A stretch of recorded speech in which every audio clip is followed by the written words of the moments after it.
Welcome to the Cinema Gold Show. I am your host, Larry Elise. Today we're giving our review of Episode 1 from the Book of Boba Fett.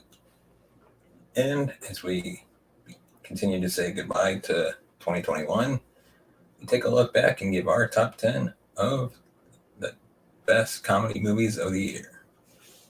But first, we'd like to thank our sponsor, Poddex, for sponsoring this episode. You can check them out today at poddex.com and use the promo code Larry21 for 10% off your order. So without further ado, let's dive right into the Book of Boba Fett, Episode 1.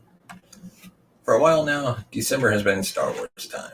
With the movie slate wiped clean, the holiday season premiere is a smaller scale, the Book of Boba Fett, which already feels fated for a more niche audience than its affiliated,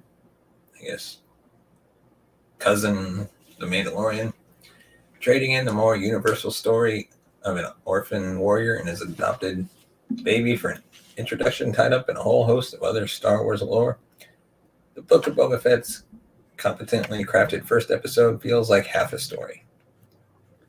In Stranger in a Strange Land, Boba Fett and Fennec Shand start to secure their hold on crime lord Jabba the Hutt's former territory. Conflict between the two simmers as Fennec advocates that a more violent rule guarantees a stable transition, while Fett works by a code of honor that excludes torture or killing to send a message.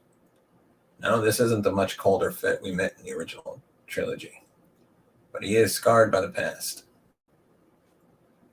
Fett still needs medical treatment for his escape from the acid-filled Sarlacc pit, which provides some framing for flashbacks to his childhood and recent history. In the present, a visit to introduce themselves to the local criminals is interrupted by ninja-like assassins who Fett and Fennec narrowly defeat. It's a fight that sends Fett right back into the Bacta tank for one last flashback to his time with the Tusken Raiders, leading to an abrupt cut to credits. And it's an episode that almost doesn't have a plot, and certainly not a conclusion.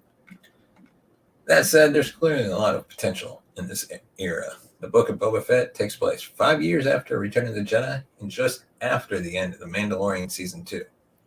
The Republic, including Luke Skywalker and Leia Organa, are working on rebuilding their government. Tatooine, though, isn't part of it. Ben Solo, a.k.a. Kylo Ren, is 4 years old. There are decades between this show and the sequel trilogy, which means it can maintain the feeling of the original trilogy light while pulling on strings from a half dozen pieces of tie-in media. So far, it's maintained a little bit of the Mandalorian's universality simply by not defining its timeline. On Tatooine, after all, the events of the wider galaxy don't really matter. It's worth noting that the episode, directed by Robert Rodriguez and written by Jon Favreau, sets itself apart with its understated diversity. Morrison draws on his Maori heritage for the character's fighting style, and Wen is neither sexualized nor portrayed as exotic. These are low bars that Star Wars has gotten better at clearing lately, but in a franchise with a history of femme fatales and lifting concepts directly from other cultures, her very neutrality is notable. Despite the actors gamely working through dialogue that is itself often pared down and whispered in secret, the central relationship feels underdeveloped, but bursting with potential in classic Star Wars fashion. Both Morrison and Wen perform admirably and look great, but the episodes of numerous flashbacks often get in the way of developing this central relationship, which already hints of complexity. Fennec feels indebted to Fett because he saved her from what would otherwise have been a deadly wound, but the episode also implies that she would do things differently if she were the crime lord. It's clear that she enjoys the power that comes with being Fett's right hand, but ultimately they're hard-hearted colleagues. Part of why the episode feels like it's half finished is because the conflict between Fett and Fennec hasn't ramped up. From what we've seen so far, life on Tatooine is hard. Honor among thieves exists, but it's a rough honor. It's still far, far up in the air whether Boba or Fennec's strategy is more likely to work. Maybe the episode would have felt more complete had those lines been drawn a bit more. But I'm torn on how much goodwill to give Star Wars shows that thrill mostly because of recognition. Hey, is that the Lars Outpost? No? And questions about what will happen next week. Where to draw the line between this looks lavishly produced and there's a story here to tell. Made using a highly impressive LED dome to cast digital images around practical sets. The settings are alternately beautifully metallic or painterly. The action lacks clarity, not lingering long enough to show off the actor's good work. A rooftop chase uses its space better than a street fight does, providing the thrill of a good obstacle course. And the music by Ludwig Göransson, apologies for saying his name wrong, is distinct, varied, and even a little catchy. Along with a versatile theme motif for Boba, the score also includes vocals this time around. Mandalorian also started out playing by the rule of cool before bringing in more thematic elements of parenthood, religion, interplanetary politics, and there's nothing wrong with rule of cool either when it works. There's geeky pleasure in seeing the insides of the Sarlacc pit with its goop and its heartbeat, but in other places, the cool doesn't land. This episode's big fight sequence isn't actually the one with the assassins. It's a battle between a six-legged sand monster and Fett that looks weightless and goofy, retro without the charm. Other moments are more grounded. Look at the chain dragging along through the sand, or the opening shots of Boba in the back of the tank, reminiscent of Darth Vader, but containing a man determined to not rule by fear. That first scene makes a powerful opening statement in a conversation about how Star Wars talks about bodies and assistive devices that don't really follow through. I was skeptical of the beginning of The Mandalorian 2, which I ended up adoring. It'll be interesting to see how Stranger in a Strange Land looks in retrospect. But for now, the fact that it seems to lean on Easter eggs over plot is a bad sign for a beautifully realized new Star Wars show.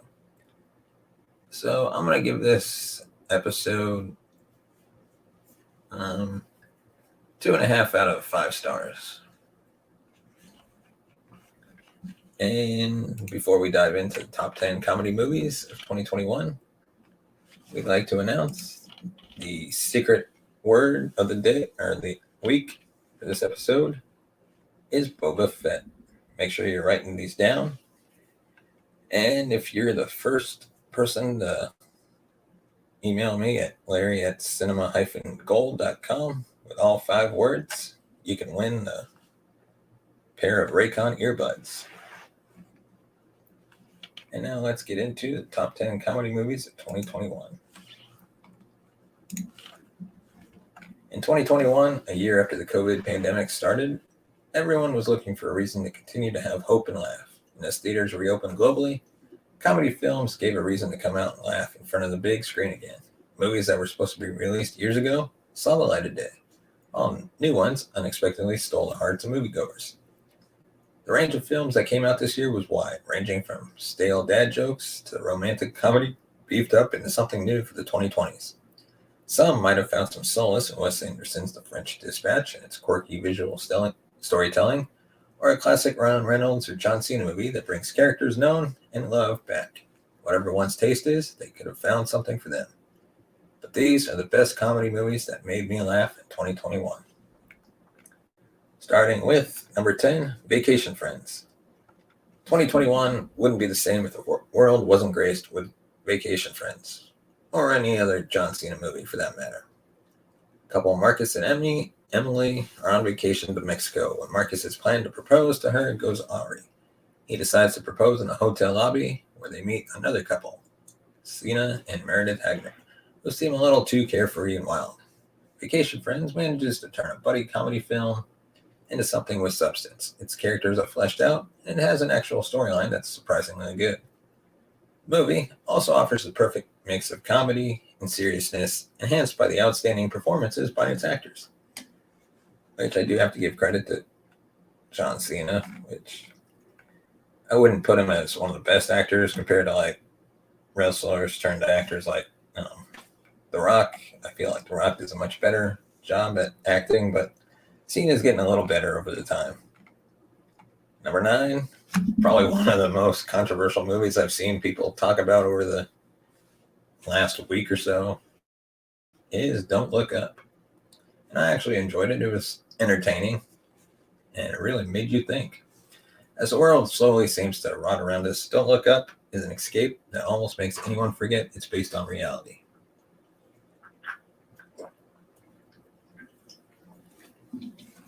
The movie boasts what may be the ensemble cast of the year. It has Leonardo DiCaprio, Jennifer Lawrence, Meryl Streep, Timothy Chalamet, Ariana Grande, and many more familiar faces. Lawrence is an astronomy student who discovers a comet that's going to hit the Earth and kill everyone. And with her professor, played by DiCaprio, she tries to warn the government and media to stop what's coming. The strength of the humor in the film lies in its political satire. The roadblocks that Lawrence and DiCaprio face are a corrupt government, the pervasive nature of social media and constructed news, capitalism, and a divided society on exactly is and isn't real. Number 8. This took me a long time to actually watch because I forgot all about it when the trailers were released. But Bad Trip. Each year, the movie world remembers hidden cameras can either have one or two results, and poorly turn out good. Bad Trip is an example of it going well. Two best friends decide to take a road trip to New York City to rediscover a high school crush. The catch here is that they decided to steal a car belonging to an ex-convict sister. She gets upset, and then she decides to hunt them down after discovering her car is gone. Bad Trip is a cousin to Borat, although it's less political inclined and wonderfully relies on the strangers who've been unknowingly starring in a movie.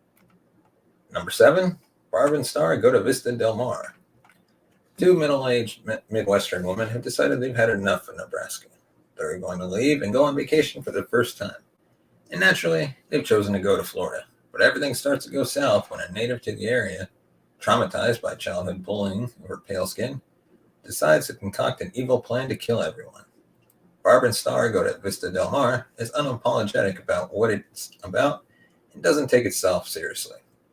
As these two white women escape from the doldrums from everyday life, their lives seem almost too perfect in the hotel, complete with musical numbers by the staff. No cliche villain will ruin this vacation, and viewers are given the perfect amount of comedy for quality entertainment. Number 6, Red Rocket. The Florida Project's director, Sean Baker, returned in 2021 with Red Rocket. It's a comedy drama about a former porn star who has very few redeeming qualities. He chases the American dream and leaves his former life behind to return to his hometown in Texas.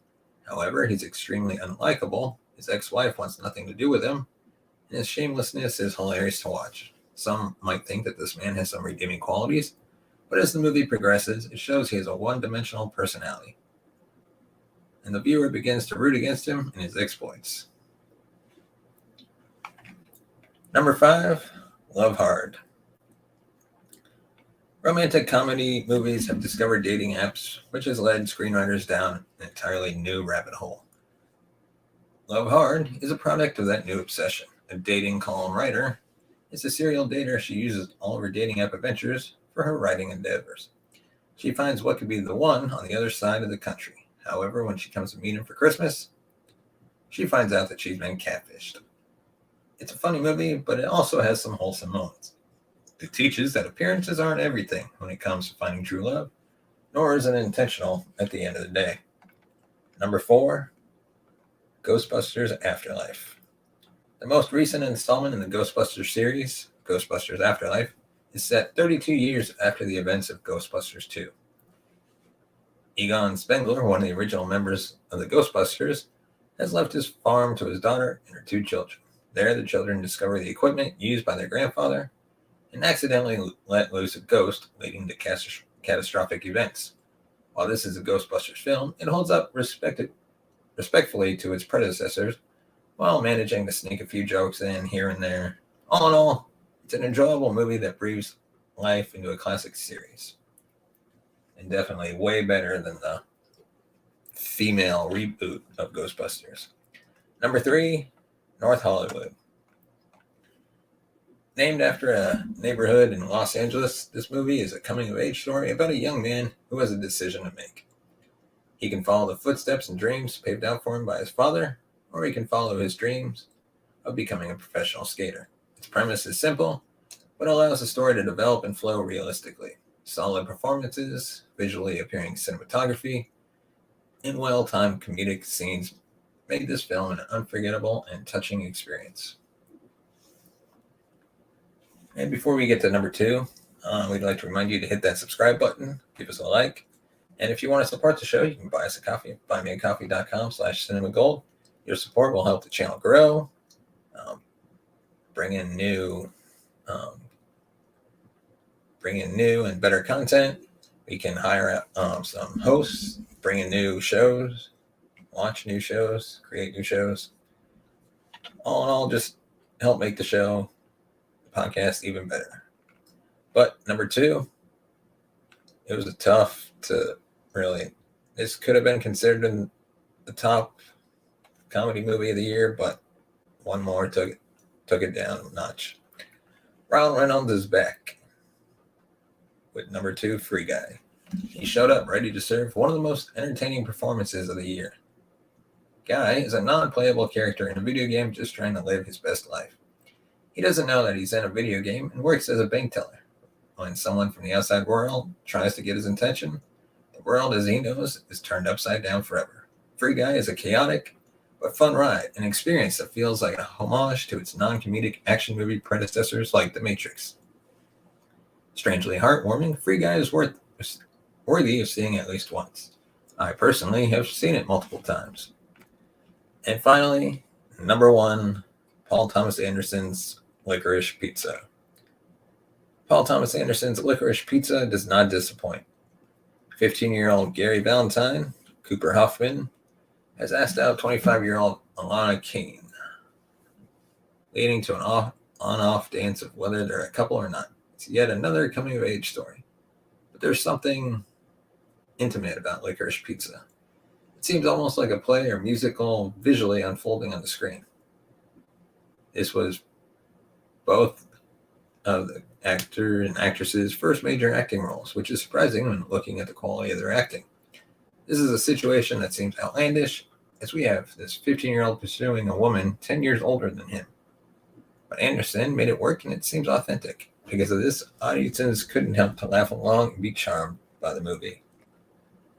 Now, before we wrap it up, let us know in the comments section below, what do you believe is the what are your top 10 comedy films of the year? Let us know in the comments section below. And as always, big shout out to Poddex for sponsoring this episode. As always, you can check them out at poddex.com, and be sure to use the promo code Larry21 to save 10% off your order.